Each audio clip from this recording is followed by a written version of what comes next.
Bonjour à tous, ravi de vous retrouver sur Public Sénat pour suivre cet après-midi les travaux de la Haute Assemblée avec une audition de Pierre Moscovici, premier président de la Cour des comptes, ancien ministre de François Hollande, également ancien commissaire européen. Pierre Moscovici va présenter aux sénateurs une enquête de la Cour des comptes sur la fraude sociale. Je vous laisse écouter son audition. Très bien. Et Clément Lapère, chargé de mission auprès de la rapporteure générale.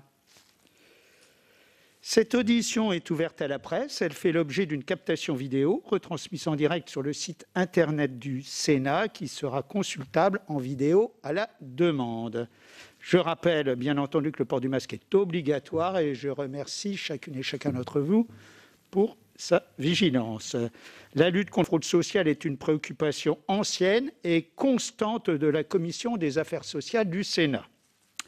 Dans un rapport déposé en juillet 2017 au nom de la mission d'évaluation et de contrôle de la sécurité sociale, la MEX, intitulé « Lutter contre la fraude sociale, un impératif pour la justice, pour le juste droit », nos collègues Agnès Canayer et Anne-Emery Dumas formulaient 5 préconisations. Je les rappelle: connaître et quantifier la fraude, renforcer les échanges entre les caisses, anticiper les schémas de fraude, faire évoluer le modèle déclaratif vers un recueil automatisé des données, mais aussi simplifier et unifier les définitions. Depuis, notre commission a eu régulièrement à connaître de ces sujets de fraude qui ont fait l'objet des dispositions en PLFSS, souvent inspirées des dispositifs existants en matière fiscale. La fraude sociale s'est cependant à nouveau invitée dans le programme de contrôle de notre commission à la suite de l'examen en séance publique du projet de loi portant mesures d'urgence économiques et sociales. Pour certains, la seule fraude à l'immatriculation à l'assurance maladie représentait alors 14 milliards d'euros, c'est-à-dire de quoi financer les mesures gilets jaunes sans difficulté. Le débat public sur la fraude sociale est un débat piégé. Pour les uns, la fraude aux prestations se justifierait en quelque sorte par l'état de nécessité des fraudeurs, la difficulté de certains à accéder à leurs droits sociaux ou encore l'ampleur de la fraude aux cotisations, voire de la fraude fiscale. Pour les autres, la lutte contre la fraude serait le remède facile aux difficultés de nos finances publiques que pour des raisons étranges, les pouvoirs publics ne peuvent se résoudre à activer.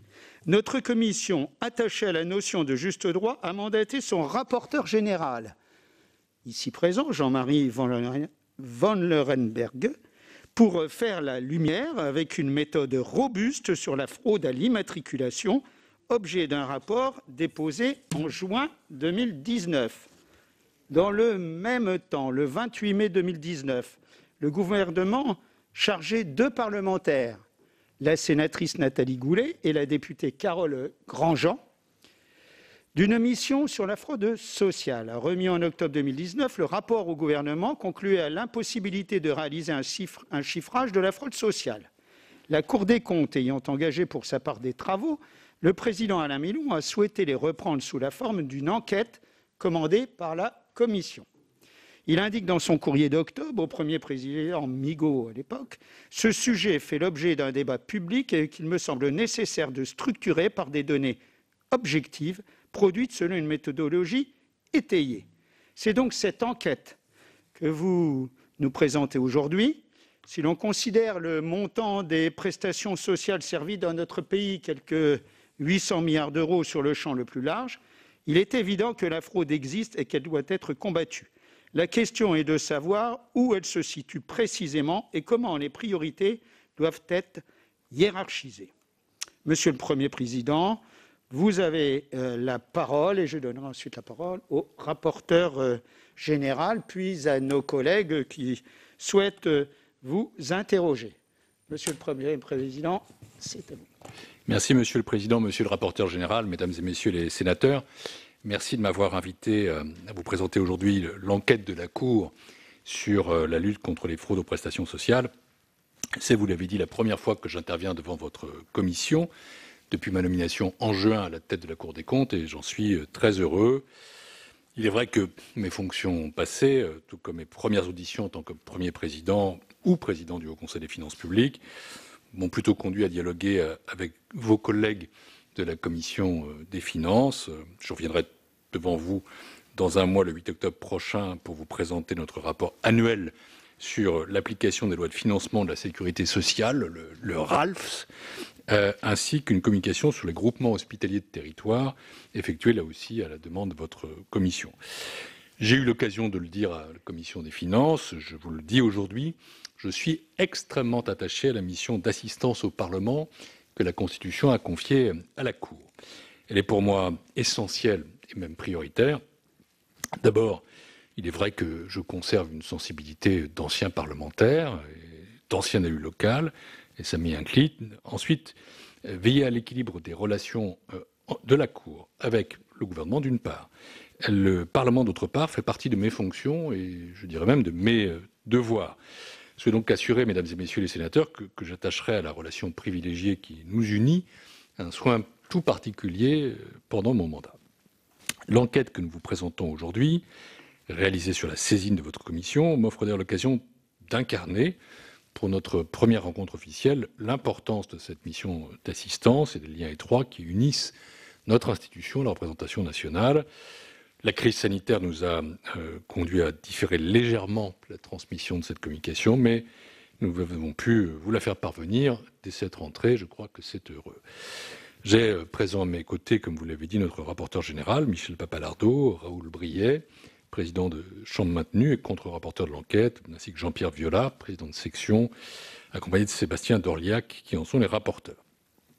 Notre rapport fait suite à plusieurs productions de la Cour relatives aux fraudes sociales. D'abord, dans le cadre de notre mission de certification des comptes du régime général de la sécurité sociale, nous examinons chaque année la portée des dispositifs mis en œuvre par les branches pour réduire les risques de fraude. En 2019, nous avons aussi établi des rapports sur les fraudes aux prestations de retraite, d'assurance maladie et de la branche famille.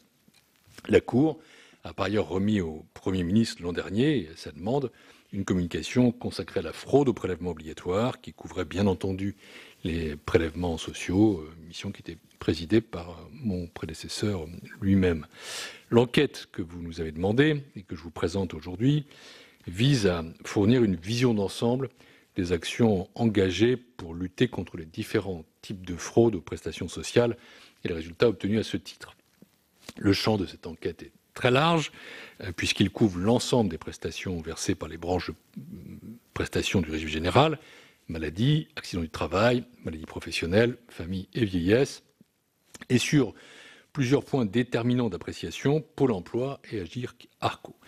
Ce champ représente au total, il faut le dire, plus du 1/5 du produit intérieur brut de 2019.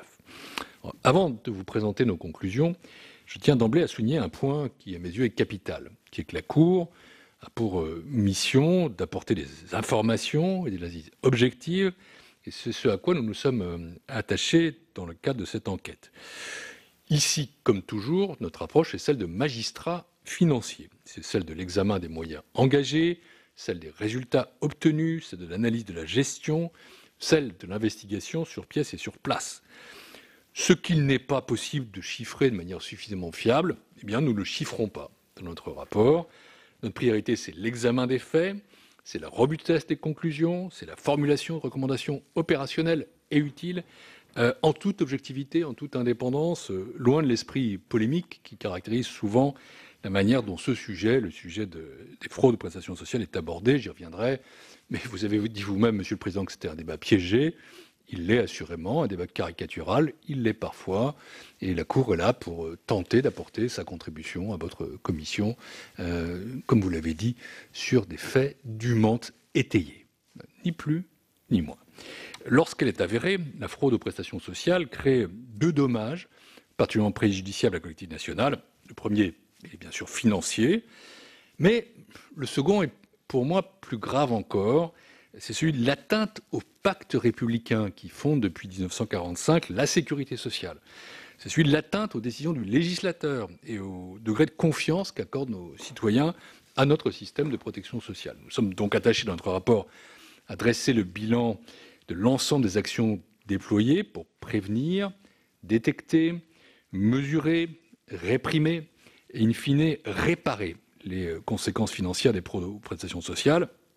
Nous l'avons fait en restituant la lutte contre la fraude dans un cadre d'analyse globale, c'est celui des irrégularités de tous ordres qui affectent l'attribution, le calcul ou le versement des prestations et qui se traduisent par un excès de versement, donc des indus. Lorsque les irrégularités ont un caractère volontaire, et c'est une nuance importante, elles constituent des fraudes. Dans le cas contraire, elles sont de simples erreurs. Il est parfois difficile, j'en conviens, de distinguer l'erreur et la fraude, d'autant qu'elles emportent des effets financiers en grande partie identiques pour les finances publiques. L'enjeu primordial est donc pour nous celui du paiement à bon droit des prestations, c'est-à-dire de leur attribution et versement à la personne qui remplit les conditions et pour un montant exact. Je reviens maintenant au contenu lui-même du rapport. Il peut être résumé en 2 constats et 2 séries de recommandations. Les constats sont les suivants. Premièrement, les résultats obtenus dans la lutte contre les fraudes aux prestations s'améliorent année après année, notamment grâce à des ressources humaines globalement préservées et à des moyens d'investigation qui s'étendent tout en restant incomplets. C'est important de commencer par là, parce qu'il n'y a pas que des mauvaises nouvelles.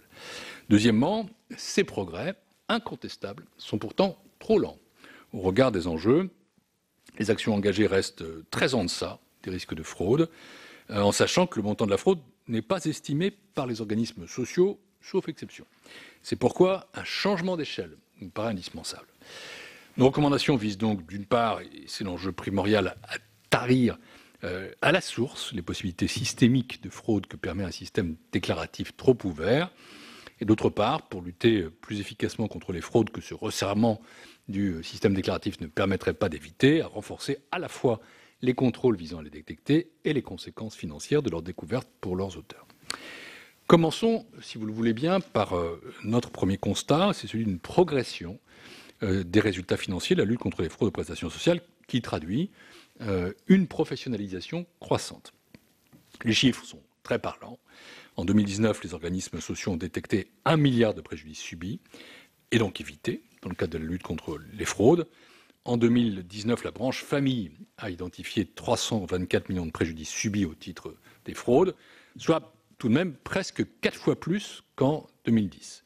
L'assurance maladie, c'est 287 millions d'euros de préjudices subis et évités au titre de fraude et de faute, soit presque 2 fois plus qu'en 2010. La vieillesse, c'est 160 millions d'euros, soit 2 fois plus qu'en 2013. Pour l'emploi, 212 millions de préjudices subis et évités, c'est-à-dire 5 fois plus qu'en 2010. Vous aurez compris à entendre ces chiffres et à les lire que les préjudices identifiés portent sur des périmètres non homogènes, ce qui renvoie à mon propos liminaire sur la zone grise entre fraude et erreur. Les fraudes détectées se concentrent sur certains types de prestations, d'auteurs ou de situations. Pour la branche famille, ce sont principalement le RSA, la prime d'activité, les aides au logement qui font l'objet de fraude. À lui seul, le RSA a représenté près d'une fraude qualifiée sur 2, 46%. L'omission et les fausses déclarations de ressources constituent le premier mode opératoire des fraudes détectées par les CAF, 69% en 2019. Pour l'assurance maladie, ce sont les professionnels, les établissements de santé médico-sociaux qui concentrent une part prépondérante des montants de préjudices subis et évités, c'est 80% en 2019. Ce qui est ici en cause, ce sont des facturations d'actes médicaux et paramédicaux, de séjours en établissement de santé, de prestations et de biens de santé fictifs, ainsi que des surfacturations.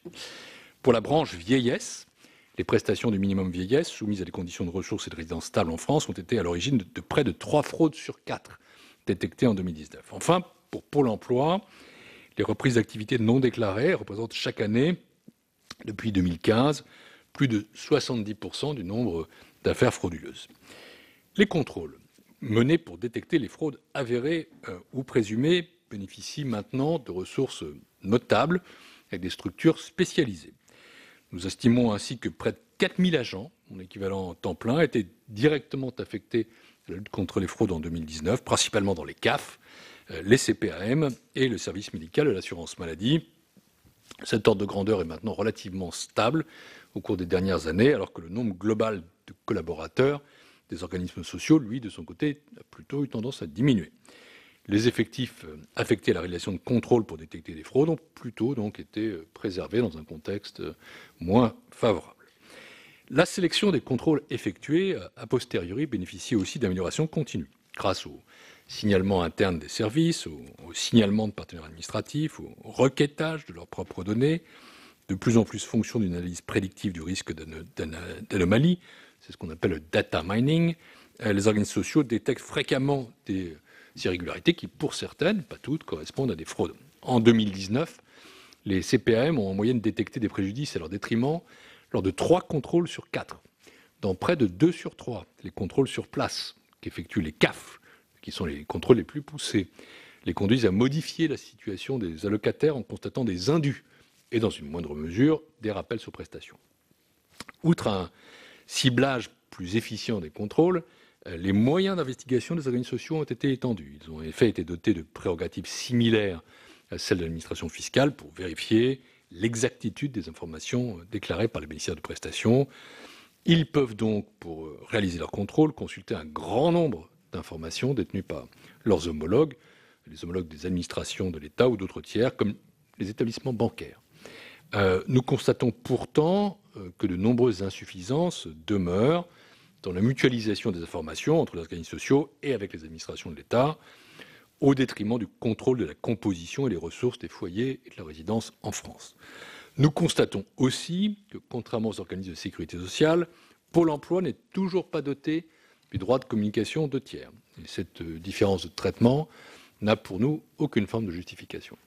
Davantage détectées, les fraudes et fautes aux prestations sociales sont également davantage sanctionnées. Les caisses de sécurité sociale, comme Pôle emploi, bénéficient d'une large palette d'instruments pour réprimer les fraudes. Elles utilisent principalement les sanctions administratives, qui consistent en des avertissements, des pénalités financières décidées par les directeurs des organismes sociaux.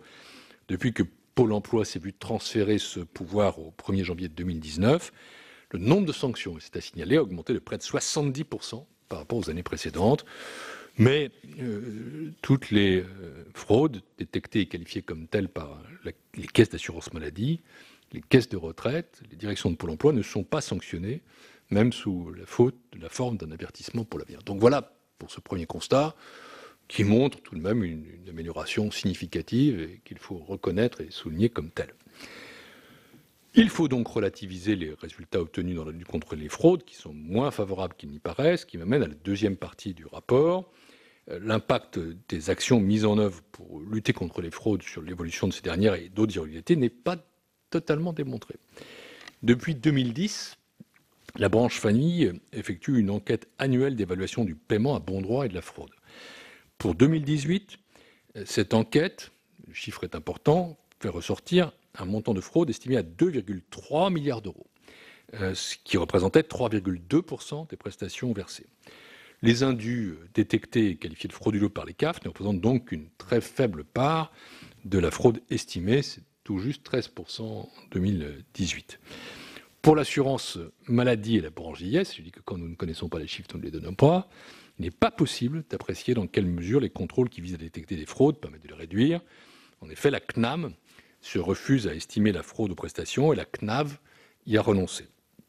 Ces choix conduisent malheureusement à occulter l'enjeu financier des fraudes en soi et en comparaison au CAF. De son côté, Pôle emploi avait estimé, mais sur un champ très étroit, le montant des fraudes à 1% des prestations versées en 2012. Le montant des préjudices détectés par les contrôles représentait un peu plus de 20% de ce montant. Je précise qu'à l'issue de l'enquête de la Cour, Pôle emploi s'est engagé à procéder à une estimation périodique de la fraude sur un champ désormais plus étendu. Que retenir de tout ça? C'est qu'ils estiment ou non le montant des fraudes, les organismes sociaux perdent en tout état de cause des sommes considérables au titre d'erreurs, pour certaines liées à des fraudes, qui ont un caractère définitif faute d'avoir été détectées et corrigées. En 2018, les CAF ont versé environ 3 milliards d'euros de prestations à tort, soit environ 4,5% de leur montant total. S'agissant de l'assurance maladie, la CNAM estime pour 2019 à 1 milliard le montant des factures irrégulières de professionnels et des établissements de santé qui ont donné lieu à un règlement en tiers payant à ces derniers. Mais ce montant ne couvre pas les séjours dans les établissements de santé publics et privés non lucratifs et il est par ailleurs sous-évalué à plusieurs titres. Nous n'avons pas pu chiffrer l'ensemble des irrégularités en question. Il nous apparaît toutefois certain que les règlements injustifiés aux établissements et aux professionnels de santé sont bien supérieurs à 1 milliard d'euros. Je m'en tiens ici aux facturations irrégulières. sans aborder à ce stade la question des prises en charge injustifiées des frais de santé en faveur d'assurés qui ne remplissent pas ou plus les conditions pour bénéficier de droits à l'assurance maladie. Si les organismes sociaux subissent des pertes élevées au titre de fraude et d'autres irrégularités, c'est parce que les contrôles ne sont pas suffisamment nombreux au regard des risques. Je vais en fournir quelques exemples. Chaque année, et dans le meilleur des cas, 4% des quelques 86 000 infirmiers libéraux facturant des soins à l'assurance maladie font l'objet de contrôles plus ou moins poussés. 4%. Alors que des montants aberrants d'honoraires de plusieurs centaines de milliers d'euros sont fréquemment facturés à l'assurance maladie, tout particulièrement dans certains départements. C'est dire qu'il y a encore une très large marge de progrès. En 2018, un infirmier a facturé pratiquement 1,3 million d'euros.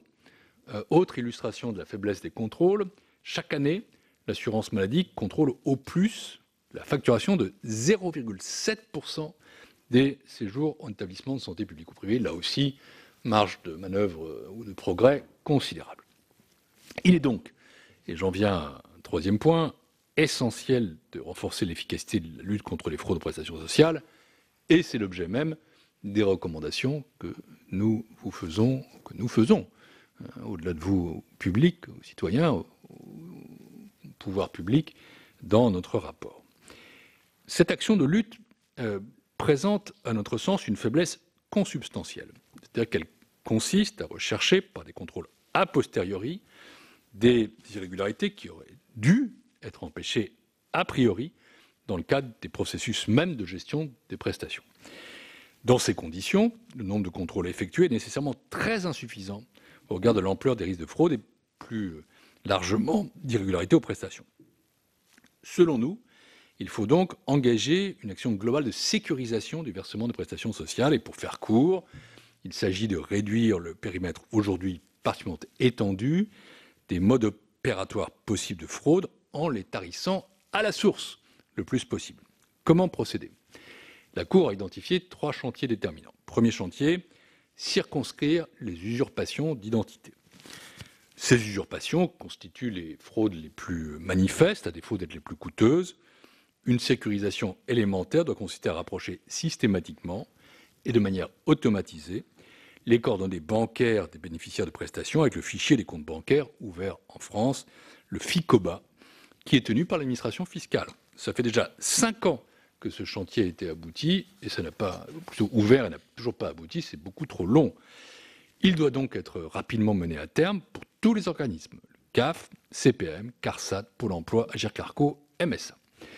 Un autre croisement automatisé d'informations a aussi vocation à être mis en œuvre, spécifiquement entre la CNAF et la DGFiP, afin d'apporter 2 garanties élémentaires. D'une part, sur le fait que les logements supports des aides au logement existent effectivement et sont dûment occupés par des bénéficiaires de ces aides, et d'autre part, sur le fait que les bailleurs privés déclarent au fisc des revenus fonciers au moins égaux aux aides versées. C'est le moins qu'on peut attendre. Il importe aussi de réduire les possibilités et la durée des détournements de l'utilisation des cartes vitales.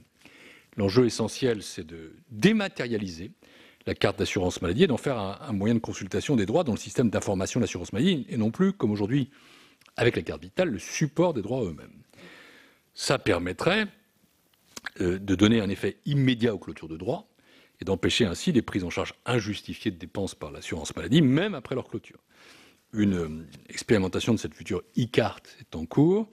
Dans l'attente du remplacement de la carte vitale, il convient que les régimes d'assurance maladie achèvent de mettre fin aux situations de détention de plusieurs cartes activées par un même assuré. Ces situations, ça paraît anecdotique, mais étaient tout de même estimées à 152 000 fin juin 2020. Deuxième chantier, c'est la fiabilisation des salaires, des ressources et des situations professionnelles. À l'heure actuelle, les URSSAF ne rapprochent pas, sauf exception, les données individuelles de salaire prises en compte pour ouvrir les droits de salariés aux retraites de base, aux allocations de chômage et aux indemnités journalières, avec les données agrégées de salaire, non détaillées par le salarié, qui constituent l'assiette des cotisations. Pourtant, les employeurs, de leur côté, déclarent à la fois ces données individuelles et ces données agrégées dans leur déclaration sociale nominative mensuelle.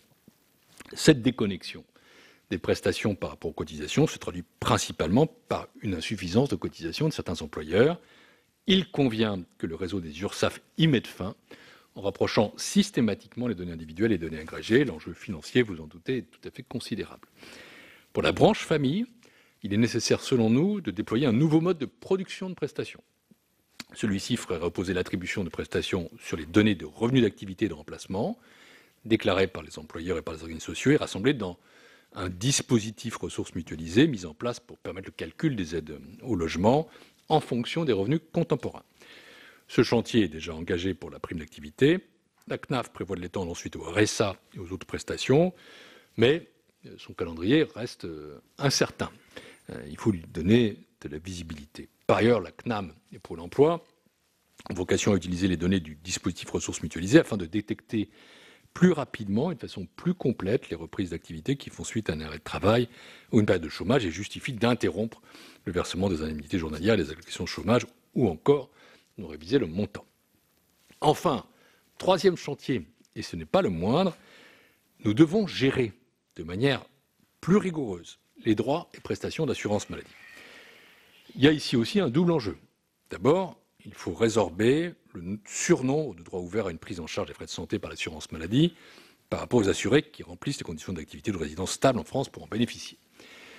Devant la commission d'enquête de l'Assemblée nationale sur la fraude aux prestations sociales, la direction de la sécurité sociale a finalement reconnu l'existence d'un surnombre de droits ouverts qu'elle a estimé, montant plus que significatif, à 2,4 millions d'assurés. Selon nous, ce surnombre dépasse en fait 3 millions d'assurés. La direction de la sécurité sociale ayant une exception trop large des catégories d'assurés qui ont des droits à l'assurance maladie. Quoi qu'il en soit, les divers assurés ayant des droits ouverts à tort n'ont pas toujours conscience de l'irrégularité de leur situation. Une part indéterminée d'entre eux reçoit des soins pris en charge par l'assurance maladie. L'enjeu financier de tout ça pourrait aussi être très significatif. Quelles sont les causes de ce surnombre d'assurés ? C'est ici une question sur laquelle nous avons beaucoup travaillé. Pour nous, je le dis parce que vous avez évoqué un débat piégé qui peut être aussi parfois un débat utilisé ou un débat biaisé, j'y insiste. Il ne s'agit certainement pas de l'immatriculation en masse à la sécurité sociale de millions d'assurés fictifs qui seraient nés à l'étranger, comme on peut parfois l'entendre. Un tel procédé est juste matériellement impossible. Nous rejoignons à cet égard vos propres conclusions, monsieur le rapporteur général, quant au caractère circonscrit de la fraude à l'immatriculation à la sécurité sociale des assurés nés à l'étranger par rapport aux autres modes opératoires de fraude. De plus, constatons que les assurés en surnombre sont très majoritairement nés en France et non à l'étranger. Je crois que ce sont des faits qu'il est quand même important, dans le débat public tel que nous le connaissons, de réaffirmer et de préciser. En revanche, nous observons un fait qui est tout à fait objectif, qui est que les flux annuels de radiation de droits à l'assurance maladie sont nettement inférieurs à ceux des départs de France vers l'étranger estimés par l'INSEE. Des droits à une prise en charge des frais de santé par l'assurance maladie française sont ainsi maintenus ouverts à tort au titre d'assurés qui ont quitté la France pour un autre pays ou qui ne vivent qu'épisodiquement en France. Le ministère de la Santé et de la CNAM doivent désormais tirer les conséquences de ce dérèglement et réviser en profondeur les modalités de gestion des droits des assurés. Ensuite, et j'en viens au deuxième enjeu, qui est tout aussi déterminant, sinon plus. Il faut assainir les règlements de l'assurance maladie aux professionnels et aux établissements de santé en tiers payants. Je m'explique. Les contrôles a posteriori effectués par l'assurance maladie sur des nombres réduits de factures ne lui permettent de récupérer qu'une faible partie des préjudices financiers qu'elle subit du fait de factures non conformes à la réglementation, aux prescriptions médicales ou aux décisions de services médicaux.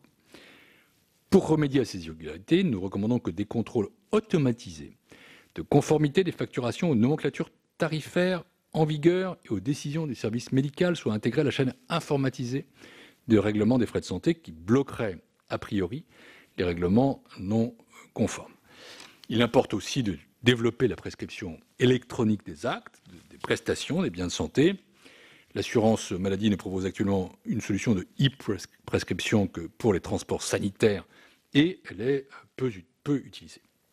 Il est donc, selon nous, possible, menant à bien les 3 chantiers que je viens d'évoquer, d'assécher à la source une grande partie des risques de fraude. Mais cette action préventive ne peut pas suffire à elle seule. Il faut aussi, bien sûr, intensifier la recherche des fraudes afin d'exposer leurs auteurs à des risques accrus de découverte et de leur faire réparer l'ensemble des préjudices financiers qu'ils commettent. Donc, identification et sanctions sont là pour compléter la démarche d'anticipation et de recherche à la source que j'évoquais. Tout d'abord, les caractéristiques mêmes des prescriptions vont continuer à rendre nécessaire un renforcement des contrôles sur place pour détecter les irrégularités les plus difficiles à apprécier. Je pense aux ressources procurées par le travail dissimulé ou à la stabilité de la résidence sur le territoire national. Je pense aussi à la réalité des actes ou des biens de santé dont les facturations à l'assurance maladie ne font pas apparaître de non-conformité par rapport à une règle de droit ou une prescription médicale. Bien sûr, des marges d'efficience subsistent dans l'emploi des ressources humaines effectuées à la réalisation des contrôles. Nous en identifions plusieurs dans le rapport, mais ne doivent pas être surestimées. Les investigations requièrent un temps significatif, un changement d'échelle des masses financières d'irrégularités détectées. Ça nous paraît inenvisageable, plutôt sans un renforcement des moyens humains consacrés à cette tâche. Comme je l'évoquais il y a quelques instants, ces contrôles font leurs preuves, et donc il ne faut pas mégoter les moyens qui leur sont affectés. Les contrôles doivent aussi s'adapter qualitativement à l'évolution des menaces. Actuellement, les dispositifs de lutte contre les fraudes visent essentiellement des procédés individuels, comportant des modes opératoires, si je veux dire, simples. Les fraudes sophistiquées ou en bande organisée sont donc encore peu recherchées, alors que les trafics dans ce domaine, sur ce qu'on appelle le dark web, représentent un enjeu croissant. Les organismes sociaux sont insuffisamment coordonnés, ils sont insuffisamment innovants dans l'approche des risques de fraude. Nous pensons à cet égard que la création d'une unité spécialisée transversale, composée d'experts dans la répression des agissements criminels et de la cybercriminalité, qui est un défi non seulement national mais international, permettrait de franchir un palier significatif. Beaucoup de progrès restent aussi à faire sur un autre sujet, qui est celui de la réparation financière des préjudices détectés. Il faut d'abord pour ça constater la totalité des préjudices financiers subis au titre de fraude et les recouvrer plus efficacement. À l'heure actuelle, les systèmes d'information de l'assurance maladie et ceux de la branche famille permettent de récupérer les indus frauduleux, non pas sur les 5 années applicables à ces indus d'après les textes, mais uniquement sur les 2 années qui s'appliquent aux indus non frauduleux. Une partie des indus liés à des fraudes détectées ne sont donc ni chiffrés ni mis en recouvrement. L'obsolescence des systèmes d'information de l'assurance maladie et de la branche vieillesse affecte aussi l'efficacité du recouvrement des indus. Ces systèmes d'information doivent absolument être mis à niveau. Il faut aussi que les dispositions législatives du Code de sécurité sociale, qui donne un principe depuis 2010 à l'assurance maladie la possibilité d'extrapoler les indus détectés sur les échelons de facture, fassent enfin faire l'objet de mesures réglementaires d'application. Ces extrapolations d'indus devraient également couvrir les actes médicaux et paramédicaux et les séjours en établissement de santé. Toutes ces évolutions sont essentielles pour permettre à l'assurance maladie de rentrer dans ses fonds quand des fraudes et d'autres irrégularités sont commises en série, comme c'est maintenant souvent le cas. Enfin, l'arsenal des sanctions à disposition des organismes sociaux doit être davantage mobilisé. Aujourd'hui, l'assurance maladie déconventionne rarement les professionnels de santé, même en cas de fraude identifiée et répétée. Le Code de la sécurité sociale prévoit depuis 2007 une procédure d'urgence pour interrompre les agissements les plus graves, mais les mesures réglementaires d'application n'ont pas été adoptées, là encore. Elle doit donc être prise absolument sans tarder. Nous recommandons d'instaurer, en plus d'un déconventionnement d'office, d'une durée variable en fonction de la gravité des faits, des professionnels de santé sanctionnés à 2 reprises, par la voie pénale ou administrative, au titre de fraude qualifiée ayant épuisé les voies de recours. Il est essentiel de mettre un terme aux surfacturations répétées à l'assurance maladie. J'en ai terminé, Monsieur le Président, Monsieur le rapporteur général, Monsieur le Sénateur, Mesdames, Messieurs les sénateurs, avec les présentations des résultats de notre enquête. Je rappelle très brièvement les principaux messages. D'abord, lutter plus efficacement contre les fraudes aux prestations sociales comporte 3 prérequis. Estimer dans tous les cas le montant de la fraude, sécuriser en amont le versement des prestations sociales avec les 3 chantiers que j'ai développés précédemment, renforcer en aval les contrôles et permettre aux organismes sociaux de récupérer le plus possible les préjudices financiers subis du fait des fraudes. Ensuite, un changement d'échelle en termes de moyens est indispensable.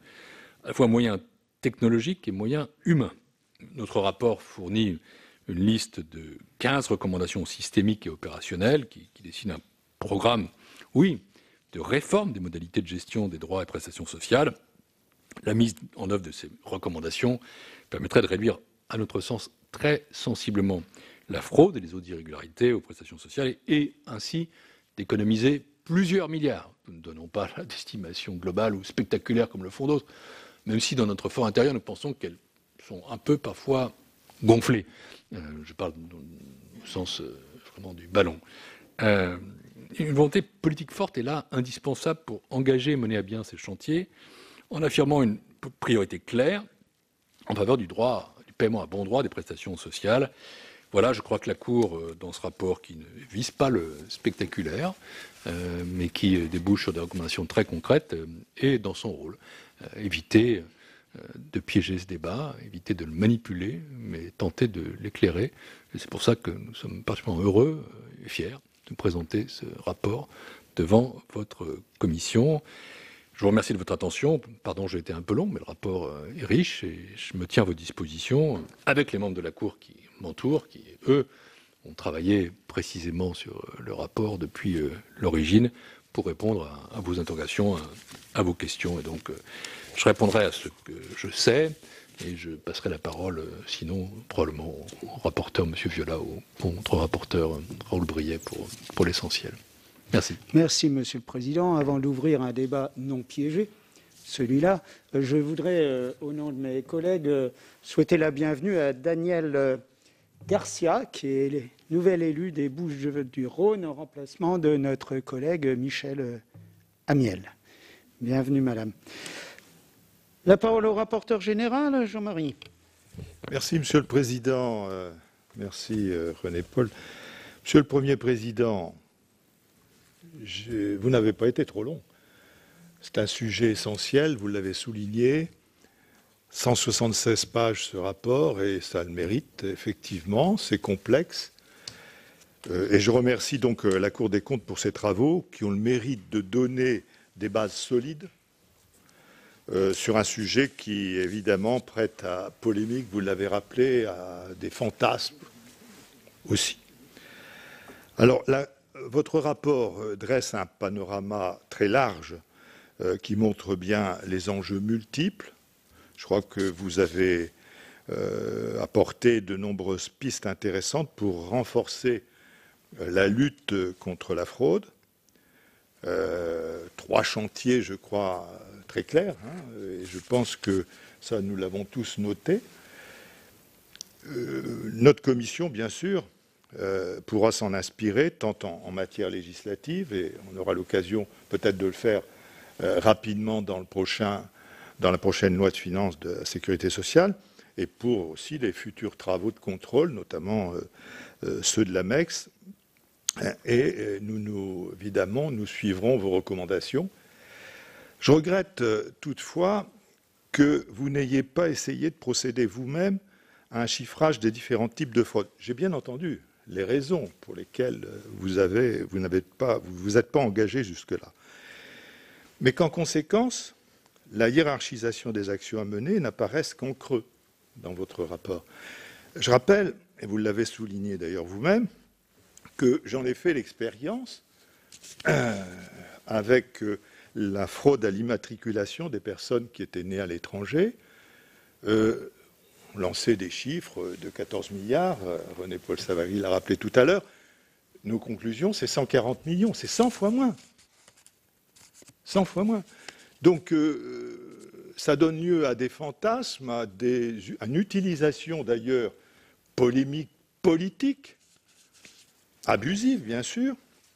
Et je pense que la méthode que nous avions utilisée, par sondage, sur les organismes prestataires, était parfaitement utilisable, me semble-t-il, en toute, je dirais, sécurité, en utilisant les méthodes éprouvées du sondage par quota sur des populations quand même qu'on peut échantillonner assez facilement. Alors, dans l'immédiat, j'aurais quand même quelques questions à vous poser sur certains points du rapport. Donc, à l'exception de la CNAF, vous soulignez les carences des différents organismes en matière justement d'estimation de la fraude. Or, je vous rejoins complètement pour dire que l'évaluation du préjudice est la base de toute lutte contre la fraude. Et simplement, à partir des moyens techniques et humains existants, dans quel délai et à quel coût les différents organismes pourraient-ils, selon vous, être en mesure de réaliser ces estimations réalistes en la matière? C'est la première question. Vous plaidez aussi, à plusieurs reprises pour renforcer les croisements des fichiers entre organismes et administrations. Il y a pourtant déjà eu plusieurs avancées significatives ces dernières années, notamment dans le cadre de la loi du 23 octobre 2018.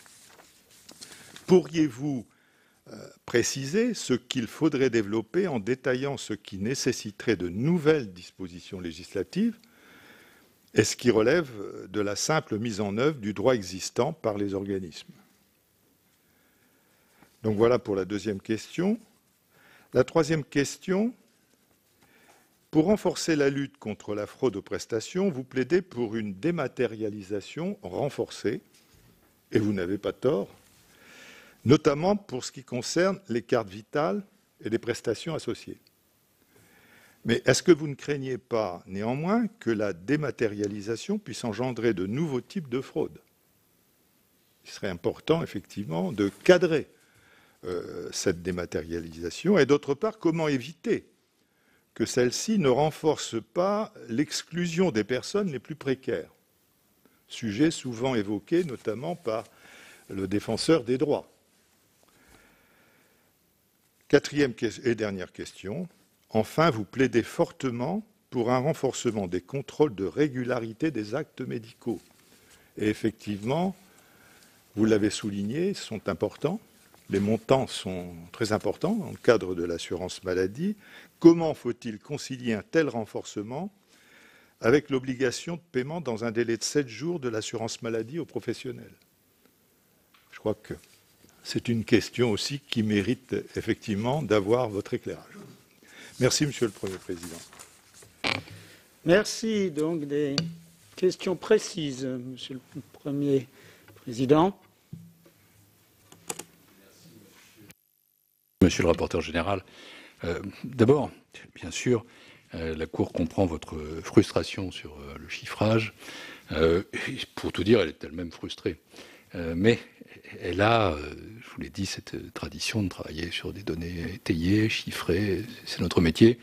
On a eu la même déception sur la fraude fiscale en général, où nous étions refusés à donner un chiffre.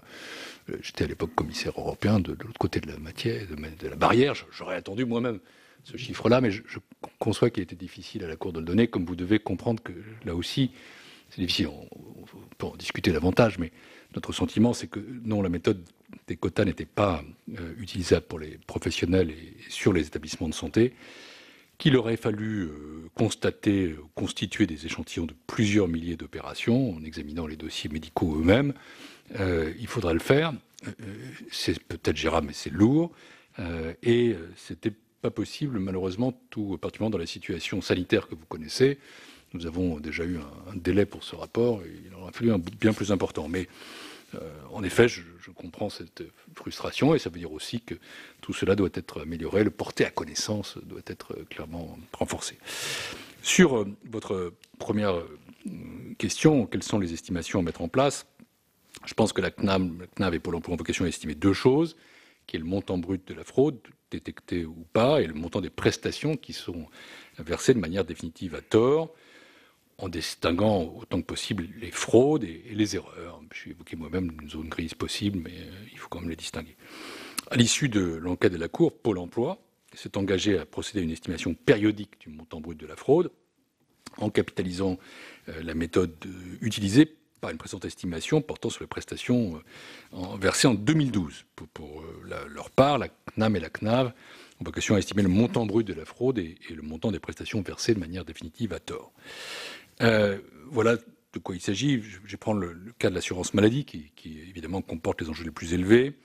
L'assurance maladie effectue chaque année plusieurs centaines de milliers de contrôles a posteriori, mais ces contrôles ne sont pas encore suffisamment nombreux au regard des risques. Ils couvrent certes l'ensemble des auteurs de facturation de l'assurance maladie, ils fournissent une matière très riche d'informations, mais il faut aller plus loin.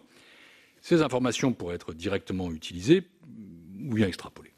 En particulier, une exploitation beaucoup plus systématique des résultats des contrôles pourrait permettre d'observer ce que j'appellerais des lois statistiques d'évolution de la fréquence et du montant moyen des irrégularités. Quels sont les prérequis pour y parvenir? Nous en voyons 4. D'abord, la mise en place d'un outil informatique beaucoup plus performant de reporting des contrôles effectués, qui embarque un grand nombre d'informations relatives aux caractéristiques des dossiers et des factures contrôlées. Ensuite, un élargissement du périmètre de l'échantillon de factures sélectionnées de manière aléatoire, qui permet à la CNAM de produire une mesure de perte définitive du fait d'erreurs liées à des fraudes ou à des erreurs. Troisièmement, une implication de la direction statistique de la CNAM. Notons que là, il y a une différence très claire qui est celle de la CNAF est fortement impliquée dans l'enquête annuelle paiement à bon droit et fraude. Quatrième prérequis, une volonté de la CNAM et de ses autorités de tutelle de mesurer les pertes financières liées à des erreurs ou des fraudes. Le respect de l'ONDAM ne saurait pas être le seul objectif financier de l'assurance maladie. Le paiement à bon droit des prestations est tout aussi essentiel. Devant la commission d'enquête de l'Assemblée nationale sur la fraude aux prestations, le directeur de la Sécurité sociale s'est engagé à ce que l'assurance maladie procède à une estimation du montant de la fraude. Pour ça, il faut aussi une charge supplémentaire en termes d'emploi, mais qui n'est pas considérable. Nous l'évaluons à quelques 10 emplois à temps plein. Je crois que ce serait un coût qui serait pleinement justifié. La Cour n'a pas pour habitude, vous le savez, de proposer des créations d'emplois publics. Mais là, ce serait quand même tout à fait justifié au regard des gains financiers que l'assurance maladie pourrait réaliser dans la conduite de ses activités. Sur votre deuxième question, quelles sont les informations qui seraient utiles que les organismes sociaux puissent consulter? Vous l'avez dit, la loi du 23 octobre 2018 a marqué plusieurs avancées. Nous ne comprenons toutefois pas, s'agissant de Pôle emploi, pourquoi cet établissement public de l'État n'est toujours pas doté du droit de communication auprès de tiers, alors que c'est le cas pour les caisses de sécurité sociale depuis une longue période, c'est-à-dire depuis 2008. Et ça prive Pôle emploi des possibilités de contrôle de la résidence en France ou de détection d'activités non déclarées par des bénéficiaires d'allocations chômage à travers la consultation de leur relevé de compte bancaire. Donc ça, je crois que c'est une percée à faire. Pour répondre de manière plus complète à votre interrogation, nous constatons que les organismes sociaux, de manière générale, ne peuvent pas encore consulter toutes les informations qui leur seraient utiles pour vérifier la stabilité de la résidence en France des bénéficiaires. Nous prévoyons donc que les organismes sociaux puissent consulter le registre des Français à l'étranger, tenu par le ministère des Affaires étrangères, et les bases élèves du ministère de l'Éducation nationale. Pour m'être trouvé moi-même dans cette situation, étant parti 5 ans à l'étranger, je peux vous dire qu'on n'est pas contrôlé, que c'est à titre, j'allais dire, volontaire, que je me suis appliqué à moi-même le non-cumul des prestations sociales. Il fallait choisir. Bon, donc, si vous voulez, je vois bien comment les choses peuvent être améliorées très concrètement. Il conviendra aussi que des organismes sociaux puissent appréhender sur un portail de consultation mis à leur disposition par l'assurance maladie l'existence éventuelle de séries de soins à l'étranger. Enfin, il serait utile que les organismes sociaux puissent appréhender par leurs propres moyens la composition du foyer du bénéficiaire des prestations connues par leurs homologues. Quels sont les préalables juridiques? Là aussi, j'ai commencé à les aborder. Je pense que l'attribution à Pôle emploi du droit de communication nécessite des évolutions législatives. Vous évoquiez la possibilité, monsieur le rapporteur général, d'en proposer.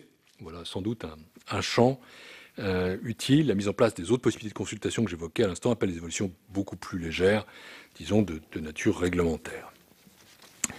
Quels sont les enjeux calendaires et informatiques? Ce ne sont pas les moindres. Nous sommes près de 2 années après la loi du 23 octobre 2018, par définition. Les possibilités de consultation de FICOVI, de la base nationale des données patrimoniales, de la base des transactions immobilières qu'elle prévoit ne sont toujours pas entrées en vigueur dans les faits. Et là, il y a des développements informatiques qui sont à réaliser. Sur votre troisième question, sur la dématérialisation de la gestion des droits et des prestations supprime ou réduit certains types de fraudes. Je pense par exemple à des surcharges sur les ordonnances médicales afin de les utiliser à plusieurs reprises, ou à la falsification de bulletins de paie ou encore de RIB papier. Mais elle peut aussi, il ne faut pas être naïf là-dessus, en susciter de nouveaux, Dès à présent, les organismes sociaux combattent des tentatives d'intrusion dans leur système d'information à partir d'Internet. Il y a de nouvelles possibilités de fraude qui sont donc suscitées par la numérisation croissante des activités des organismes sociaux. Nous estimons nécessaire que les organismes sociaux abordent les risques émergents de fraude, notamment sur Internet, dans le cadre d'une structure transversale à mettre en place, je l'ai évoqué, et ne s'en tiennent pas aux risques les plus visibles, c'est-à-dire aux fraudes individuelles liées à des omissions ou des déclarations erronées. Sur le second point de votre intégration, le point de vue de la Cour est qu'il ne nous semble pas que la dématérialisation des cartes vitales emporte obligatoirement un risque d'accentuation des difficultés d'accès aux soins des personnes en situation de précarité. La carte dématérialisée que nous proposons serait accessible sur un smartphone. Selon un sondage effectué en juin 2019 auprès de plus de 2200 personnes, le taux d'équipement des 18-24 ans était proche de 100%, et il descend à 44% pour les personnes de 70 ans et plus. Le smartphone est maintenant devenu un objet totalement courant, sinon indispensable dans la vie de tous les jours. Le risque d'exclusion, s'il existe, paraît plus lié, je dirais, à l'âge, donc compte tenu de ces inégalités d'équipement qui persistent, qu'au niveau d'éducation ou de revenus.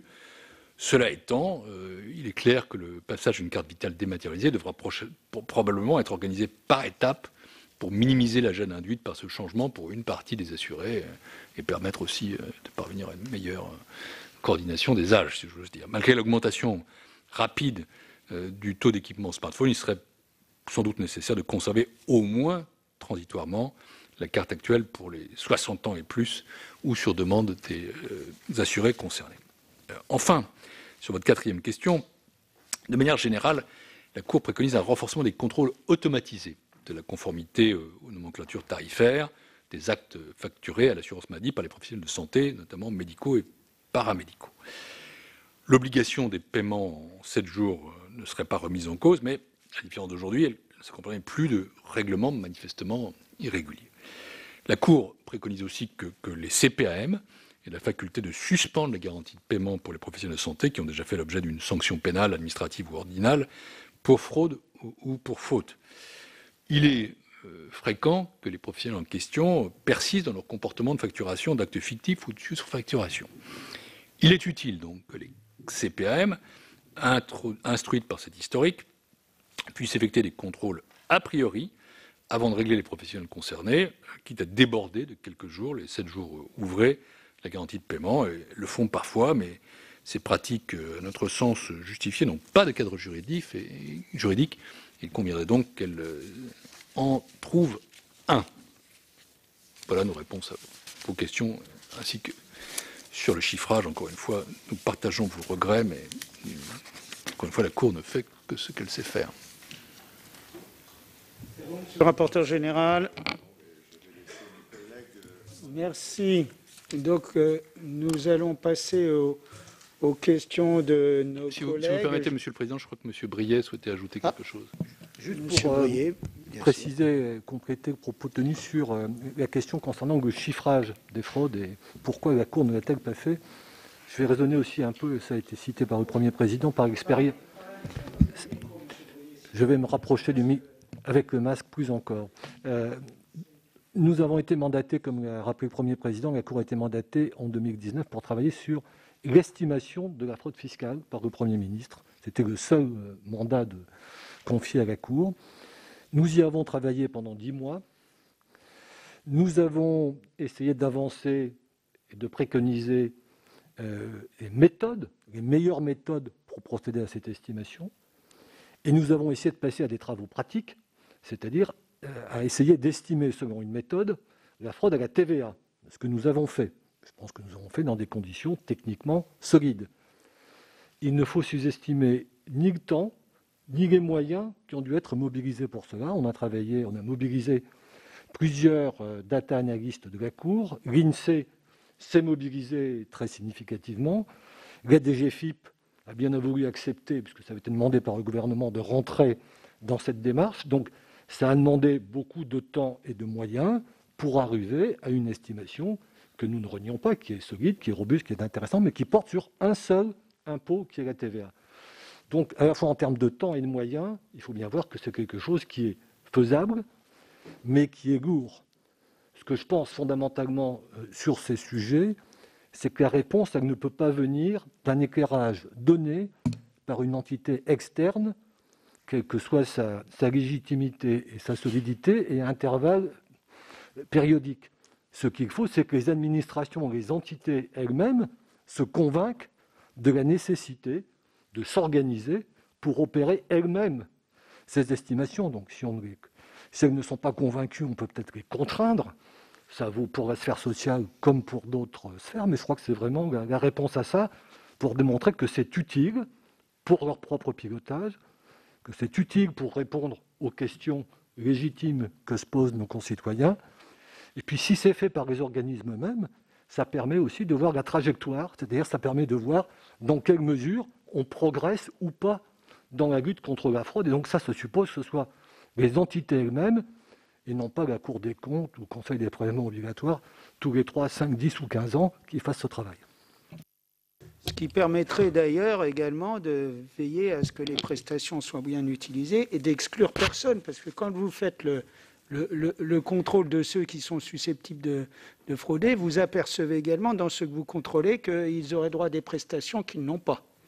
Donc je pense que, en tout cas, c'est l'expérience que j'ai en tant que président de département pendant un certain nombre d'années qui montre qu'on arrive à cela. Donc je pense que ça n'exclut pas, mais au contraire, ça pourrait, si c'est correctement fait, bien sûr, remettre dans le circuit des personnes qui ont droit à ces prestations et qui n'en bénéficient pas aujourd'hui. Jean-Marie Vallone. Oui, je rebondis sur ce que vous avez dit, Monsieur le Premier Président, mais aussi Monsieur Brier, sur le fait que ce sont aux organismes de contrôler. Ce que nous avons fait d'ailleurs dans le cadre de l'immatriculation des étrangers. On l'a fait avec le Sandia, on l'a fait avec la CAF, on l'a fait avec les organismes eux-mêmes. Et ça nous a pris que quelques mois. C'est vrai qu'on est tombé dans la période du Covid qui était quand même pas très favorable. Ça ne nécessite pas des mobilisations, je dirais, qui soient supportables compte tenu des enjeux financiers, qui sont, c'est quand même des milliards. Donc, ce que vous avez dit, je l'ai noté, peut-être faut-il contraindre les organismes à effectuer annuellement et à en rendre compte officiellement de l'évaluation des fraudes, donc avec des méthodes qui soient durement éprouvées, comme nous l'avons fait nous-mêmes pour ce qui concerne l'immatriculation. Voilà ce que, pour ma part, je souhaiterais qu'on puisse, sur lequel on pourrait se mettre d'accord, je crois. Merci. Donc, je vais passer la parole à nos collègues, à ceux qui l'ont demandé. J'ai 4 inscrits. Nous allons les prendre 2 par 2. Catherine Desroches. Merci, Monsieur le Président. Jean-Marie Van Leyenberghe l'a déjà évoqué, c'est la fraude à la carte vitale. Au mois d'octobre ou novembre l'an passé, je ne me souviens plus des dates, Philippe Mouillet, notre collègue, avait déposé une proposition de loi examinée dans le cadre des séances réservées au groupe LR sur l'instauration d'une carte vitale biométrique. J'avais rapporté ce texte et lorsqu'on avait étudié ce sujet, plusieurs points étaient ressortis. Le premier, c'est que ça avait certes un avantage qui était celui de pouvoir enrôler tous les nouveaux par un renouvellement total des cartes, d'avoir un enrôlement complet et donc de revenir aux chiffres exacts, mais aussi des bémols, notamment celui d'une adhésion plutôt mitigée des professionnels de santé pour faire ce contrôle biométrique. Et le deuxième point était aussi que le coût généré était très très élevé au regard de la fraude estimée et les chiffres que l'on nous avait donnés à ce moment-là. Donc la commission, et sur ma proposition et celle des collègues, était plutôt partie sur une expérimentation dans quelques caisses d'une carte biométrique en parallèle de la carte dématérialisée que vous avez évoquée et qui est actuellement en cours d'expérimentation. Donc ma question, elle est sur cette carte dématérialisée. Vous l'avez dit, certes, c'est une pratique de plus en plus courante que celle de l'usage d'un smartphone par les jeunes, mais même par les personnes un peu plus âgées. Néanmoins, l'expérimentation, et vous allez me le confirmer, elle est sur une base de volontariat. Donc on peut penser que ceux qui veulent frauder ne vont pas forcément être volontaires pour accéder à cet outil. Et donc, je voulais savoir quel était votre regard par rapport à ces dispositions différentes, mais qui recherchent le même but. Et l'autre point était dans la fraude des praticiens ou des professionnels de santé qui font soit des actes fictifs ou sur facture, mais aussi certains qui sont complices, entre guillemets, d'usage par quelqu'un qu'ils voient et qui manifestement n'est pas le détenteur de la carte et qui continue néanmoins à prescrire. Ça ne doit pas être facile à détecter et à chiffrer, mais je voulais savoir si c'est quelque chose que vous avez envisagé. Merci. Laurence Cohen. Oui, merci Monsieur le Président. Depuis plusieurs années, la branche recouvrement de la sécurité sociale, qui assure le financement de notre modèle social français, a connu une réduction de ses effectifs. Et hélas, dans la convention d'objectifs et de gestion 2018-2022, on note encore une baisse de fonctionnement de 5% par an et la suppression de 480 équivalents temps plein. La cause, malgré la dématérialisation, est donc privée de moyens suffisants pour lutter contre les fraudes et notamment, je pense, au travail illégal.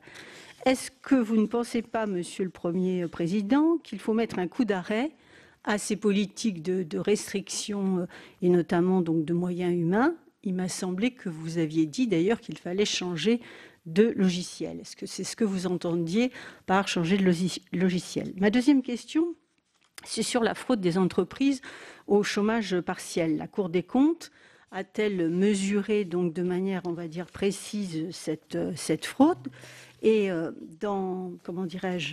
et comment est-ce qu'on peut combattre ce travail qui prive notre système de protection sociale de plusieurs milliards? Ma troisième question, c'est sur le travail dissimulé. Les remontées de terrain que nous pouvons avoir en tant que parlementaires laissent apparaître que le confinement aurait favorisé cette pratique. Est-ce que vous avez pu constater, voire chiffrer, qu'effectivement, pendant le confinement, il y avait eu un accroissement de ces pratiques? Et dans le même esprit, je souhaiterais savoir si la Cour possède des éléments chiffrés sur les manœuvres d'évitement des entreprises agricoles. Selon la mutualité sociale agricole, ces pratiques entraîneraient une perte de plus de 500 millions d'euros pour le régime agricole chaque année. Enfin, une remarque, Monsieur le Premier Président, votre prestation prouve que vous êtes vraiment déterminé, et c'est une bonne chose, et nous n'en doutions pas, à lutter contre la fraude. Et l'année dernière, la Cour des comptes avait attiré notre attention de législateurs pour que nous puissions prévoir des outils de contrôle lors de la conception des lois même sur la fiscalité. En tout cas, pour le groupe auquel j'appartiens, le groupe CRCE, c'est ce que nous faisons chaque année au moment de l'examen du PLFSS. Et je voulais attirer votre attention là-dessus parce que du coup, je ne doute pas que vous allez être particulièrement attentif à nos amendements. Je vous remercie. Voilà pour la première salle de questions. Les réponses, Monsieur le Premier Président. Merci. S'agissant de la fraude à la carte vitale, la carte vitale, c'est l'objet de l'expérimentation en cours de la carte d'assurance maladie par la CNAM, qui comporte des éléments biométriques. Et j'ai dit moi-même à la fois la portée, les limites, les risques que cela pouvait comporter. Je pense qu'il faut s'engager dans la démarche, mais la Cour fait un certain nombre de suggestions pour lisser dans le temps les effets négatifs, pour permettre au taux d'équipement de s'améliorer, pour mettre progressivement en œuvre cette dématérialisation. Et c'est tout à fait congruent, je crois, avec ce que vous évoquez en matière d'expérimentation. Sur le deuxième point, sur les prêts de carte vitale à des tiers, ça existe. Mais nous ne savons pas le chiffrer, en tout cas nous ne l'avons pas chiffré. En réponse à Madame Cohen, vous savez, oui, j'ai parlé de changement de logiciel et je maintiens. Je pense que nous entrons dans une période dans laquelle les dettes publiques sont tellement élevées, les déficits subis le sont aussi, mais il fallait répondre à la crise telle qu'elle est, que la Cour des comptes, tout en restant, c'est son métier fondamental, sérieuse, en étant attentive à la gestion des deniers publics, doit mettre l'accent désormais d'abord sur la soutenabilité de la dette, qui reste un problème de long terme, et aussi sur la qualité de la dépense publique. Ça veut dire que nous n'allons pas pousser à la création d'emplois publics, il ne faut pas exagérer, on ne va pas avoir ce renversement de perspective aussi spectaculaire, ce serait trop attendre de la Cour, elle ne sait pas le faire, ce n'est pas son philosophie. En revanche, comme je l'ai dit, la répartition des moyens, la qualité de la dépense est tout à fait essentielle.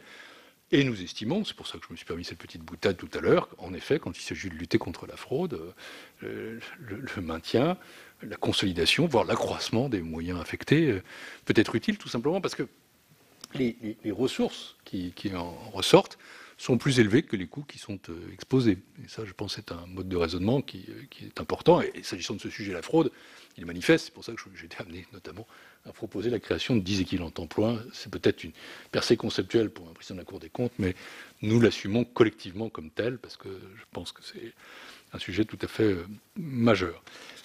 Pour ce qui est des autres questions que vous posez, c'est-à-dire sur les aides au Covid ou sur les autres outils en la matière, écoutez, nous n'avons pas chiffré cela. La Cour travaille sur le Covid. Nous n'avons pas chiffré pour l'instant ces fraudes aux aides aux entreprises, mais nous allons bien sûr faire ce travail, j'allais dire, a posteriori. Et la Cour est très attachée à ce que ces prochains rapports publics, Madame la rapporteure générale y veille, soient centrés sur la réalité des problèmes que connaissent les Français, sur la réalité des politiques publiques qui sont menées aujourd'hui. Et bien sûr, le Covid est central dans les unes comme dans les autres. Enfin, pour ce qui est de mettre en place des outils qui permettent d'insister sur le contrôle dans les lois faites sur la fiscalité, je crois que dans le rapport qu'évoquait Raoul Briet, cette suggestion a été faite. Nous ne sommes pas législateurs, nous nous sommes exprimés sur ce sujet-là, mais il ne nous paraît pas, puisque nous avons nous-mêmes proposé, Madame la sénatrice, que ce soit une mauvaise idée. Je pense que c'est plutôt une bonne idée. À vous, législateurs, de choisir dans quel contexte, à quel moment, et de quelle façon le faire. Et nous n'avons pas arbitré cela. Merci, on peut faire confiance à Laurence Cohen qui a de la suite dans les idées dans ce domaine-là, comme nombreux parmi nous. Elisabeth Doineau, maintenant. Merci, Monsieur le Président. Je voudrais tout d'abord adresser des remerciements à la Cour des comptes et en tout premier lieu, bien sûr, à son premier président et à ceux qui ont mené cette enquête. En réalité, je suis assez d'accord avec vos propos introductifs, Monsieur le Premier Président, quand vous dites c'est effectivement des dommages financiers, mais c'est avant tout aussi un coup de griffe dans l'atteinte au pacte républicain. Parce que c'est un équilibre que nous recherchons tous lorsque nous sommes politiques, c'est effectivement de mener des politiques, mais qui puissent être comprises par tous, acceptées par tous. Et quand on est sur la question des fraudes, eh bien effectivement, c'est ouvert à tous les fantasmes. Et je comprends la frustration de mes collègues, mais moi je comprends votre prudence sur la non-production de chiffres. Je pense qu'effectivement, il ne faut pas faire courir des bruits qui s'amplifient, et notamment sur les réseaux sociaux. Je pense qu'à l'issue de cette présentation, je lirai effectivement dans sa globalité votre rapport qui nous est parvenu assez tardivement, je dois dire, et on a eu peu de temps pour l'appréhender. Mais j'espère qu'un bon nombre de Français qui sont intéressés par ce sujet et qui finalement en parlent sans vraiment le connaître, eh bien, prendront le temps de le lire. Vous préconisez de passer d'un contrôle a posteriori à un contrôle a priori pour tarir les risques de fraude.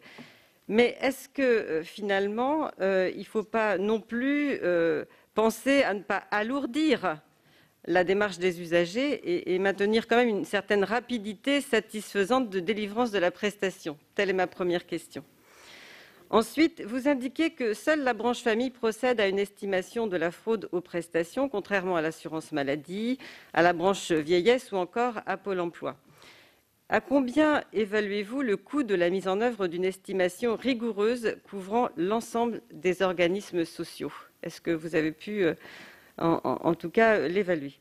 Ne faudrait-il pas mener une enquête systématique sur les motivations invoquées par les fraudeurs?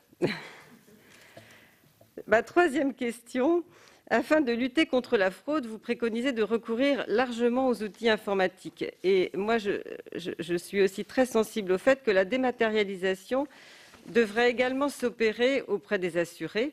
Mais comment envisagez-vous l'accompagnement des assurés et des professionnels dans cette vaste réforme? Parce que la difficulté, c'est d'observer effectivement que la population la plus fragile, la population la plus âgée, notamment, vous l'avez dit, sur les supports numériques, peut être vraiment très à l'écart. Et comment pourrait-on évaluer cet accompagnement? Et puis une dernière question qui est en lien avec un rapport que notre rapporteur général a mené sur le revenu éventuel universel. Et je me disais, est-ce que le fait d'adopter un revenu universel ne nous permettrait pas finalement d'éviter un certain nombre de fraudes? C'est la dernière question en termes de conclusion. Merci, Monsieur le Premier Président. Merci pour ces questions. Victoire Jasmin. Merci beaucoup, Monsieur le Président. Oui, alors, j'ai 3 questions. La première, c'est surtout pour parler des travailleurs indépendants, ceux qui ont été victimes par le biais du RSI, mais de l'incompatibilité des différents logiciels. Eh bien, ces personnes ont eu à déplorer des conséquences graves qui ont permis de fermer leur entreprise. Ils n'ont pas eu droit au rebond, tout simplement parce qu'ils ont payé plusieurs fois les mêmes choses, parce que les différents logiciels n'étaient pas forcément compatibles. Et au niveau fiscal et social, ils ont eu des conséquences très graves, irréversibles même, pour les très petites entreprises. La deuxième concerne, vous ne l'avez pas évoqué, peut-être que ce sont des cas mineurs, mais ce sont des cas qui existent, la relation avec l'état civil. Logiquement, en cas de décès, l'état civil, du lieu de décès, doit transmettre au lieu de naissance des mentions qui doivent figurer sur les numéros de naissance des personnes concernées. Et malheureusement, ça ne se fait pas systématiquement. Donc, j'ai eu un cas récemment où quelqu'un qui est décédé depuis plus de 15 ans n'était pas mentionné sur les registres de naissance. Donc, les prestations, de fait, sont probablement encore versées. Et là, je crois qu'il faut, c'est une des pistes ou des rappels à faire, en tout cas, pour les différents états civils, donc les différentes mairies. La dernière chose, c'est les bases de données. Moi, en fait, là, c'est plus une suggestion parce qu'on se rend compte qu'il y a de nombreuses bases de données et avec l'obsolescence programmée, toutes les données ne sont pas forcément répertoriées ou en tout cas, il n'y a pas un maillage en fonction des différents services. Vous l'avez évoqué, par exemple, avec la DGFiP, la CNAM, il y a un certain nombre de données et maintenant avec les bailleurs. Donc, je crois qu'il faudrait qu'il y ait des bases de données, des croisements de données même, qui permettent à tout moment de pouvoir récupérer, d'autant plus que de plus en plus, il y a, on l'a constaté, et c'est un vrai problème, les problèmes d'usurpation d'identité. Il y a des vraies fausses personnes qui existent sur le territoire, et j'ai un exemple flagrant à Marie-Galante, dans l'archipel de Guadeloupe, où il y a quelqu'un qui existe et qui a eu une usurpation, et il est privé de ses droits parce que quelqu'un d'autre bénéficie de tous ses droits. La justice a été alertée, il y a eu des décisions de prise, mais suite à un appel, eh bien, cette personne est encore privée de ses droits. Tout simplement pour vous dire qu'il y a encore beaucoup à faire, mais je félicite le travail que vous avez déjà fait, parce que ce n'est pas évident, et ça porte un sérieux préjudice à l'ensemble du système. Et la dernière préconisation que je pourrais faire, c'est l'utilisation de l'identifiant permanent des patients, dans certains cas, parce que là, il a été évoqué par ma collègue Madame Deroche, pour les professionnels, les problèmes qui sont liés justement à des dérives. Donc, est-ce qu'on ne pourrait pas trouver, enfin là, je ne sais pas parce que je ne suis pas professionnel dans ce domaine-là, mais mettre en lien les nomenclatures avec la sécurité sociale pour pouvoir identifier très tôt. Enfin, je ne sais pas quelle possibilité il y aurait. En tout cas, en fonction des soins qui sont faits, donc identifier les nomenclatures pour que très tôt, ces personnes soient elles-mêmes identifiées en cas de dérive. Merci beaucoup. Merci pour ces questions, Monsieur le Premier Président. Je reçois les remerciements, mais je crois qu'ils s'adressent d'abord avant tout aux équipes qui ont travaillé. Je suis le premier président de la Cour des comptes, arrivé récemment. C'est un travail qui est inscrit dans la profondeur Et ce sont les équipes de la Cour qui méritent les remerciements, bien sûr, avant toute chose. Je sais que vous avez reçu le rapport tardivement. Ce sont vos procédures comme les nôtres. C'est la façon dont fonctionnent nos relations. Mais je pense que c'est un rapport qui mérite la lecture. Il n'est pas inflammable. Il n'est pas livré à une seule séance d'échange entre nous. Il est durable.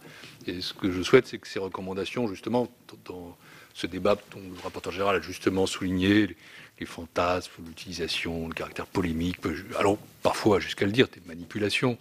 Il faut s'accrocher à des données qui sont rationnelles et étayées. C'est ce que la Cour tente de faire. Et ces recommandations, je pense vraiment qu'elles méritent d'autant plus l'attention qu'elles recoupent un certain nombre de souhaits qui sont faits, notamment sur la dernière suggestion de Mme Jasmin. C'est précisément ce que recommande notre rapport, précisément une des préconisations du rapport en question.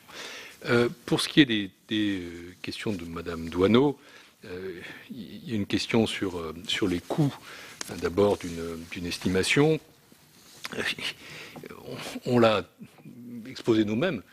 Ce sont essentiellement quelques investissements informatiques à réaliser, et c'est un très faible investissement humain. Ce sont les 10 équivalents temps plein en plus pour l'assurance maladie que j'évoquais tout à l'heure, en rencontrant les préoccupations de Mme Cohen. Pour ce qui est du revenu universel, je crois que l'assiette des ressources resterait de toute manière très complexe. Il y a matière à simplification de la définition des ressources avant tout. L'association des professionnels et des usagers est toujours souhaitable, évidemment.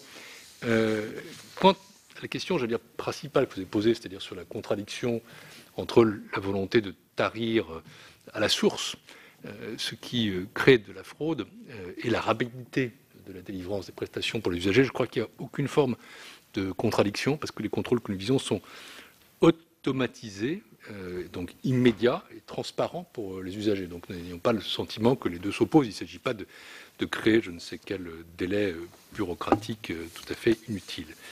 Madame Jasmin, sur les travailleurs indépendants, c'est un vrai sujet, mais qui n'était pas dans notre enquête. Sur les usurpations d'identité, ça ne serait pas produit s'il y avait rapprochement automatisé systématique avec FICOBA. Ça aussi, cette question est évoquée dans notre rapport. Enfin, sur l'état civil, vous citez une anomalie grave, mais qui concerne avant tout un état civil municipal, donc qui n'est pas non plus dans le champ de notre enquête. Et enfin, je le redis, votre dernière suggestion, nous la faisons d'autant plus nôtre que nous l'avons reprise. Merci, Monsieur le Premier Président. Il n'y a pas d'autres questions de la part de nos commissaires, donc nous allons pouvoir conclure cette audition. Merci à toutes et tous. Il me faut votre autorisation de publication sous la forme d'un rapport d'information avec, si vous en êtes d'accord, un préambule du rapporteur général. Il n'y a pas d'opposition à cette présentation. En conséquence, il sera ainsi fait. Merci.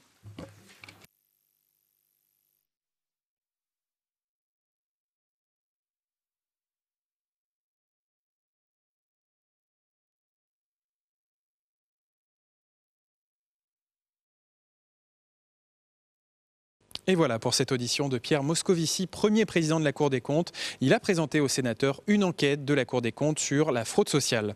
C'est la fin de cette émission. Merci de l'avoir suivi. Pour revoir tous nos programmes, n'hésitez pas à aller sur notre site internet publicsénat.fr. Je vous souhaite une très bonne journée sur Public Sénat.